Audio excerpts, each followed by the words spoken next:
Hi mga kuripot! So for today's video, bumili ako ng washing machine kaya inorderan ko siya dito sa TikTok shop ng protective cover.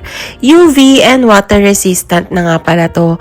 Kaya naman paniguradong safe at hindi basta-basta madudumihan yung mga washing machine nyo, lalo na kapag nakalagay sa labas lang. In fairness, mukhang matibay itong cover na to kasi hindi siya ganun kanipis at maganda pa yung pagkakatahi lalo na nitong zipper.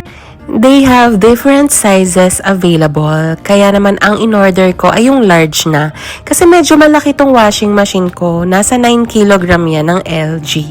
So ayan, tinry ko nang isuot yung cover dito sa washing machine ko at saktong-sakto lang yung pagkaka-cover niya. And then, yung pinakaharap at gilid nga lang pala yung may cover kasi dito sa likod ay open siya at meron lang dyan pang buhol. So, ito nga pala yung size ng washing machine ko at ipost nyo na lang for your reference kung bibili rin kayo.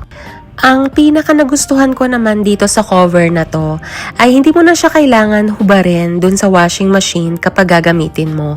Kasi may zipper na siyang ganyan. Kaya pwede mo lang siyang i-open para makapagbukas ka ng mismong washing machine mo at makapaglagay ng mga damit, ganyan. Sobrang nagustuhan ko talaga tong cover na to at talagang matibay siya at feeling ko tatagal to sa akin.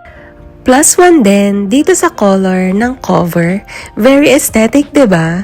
Oh, sa mga nagkukuripot dyan, click nyo na yung yellow basket. Yun lang. Follow for more!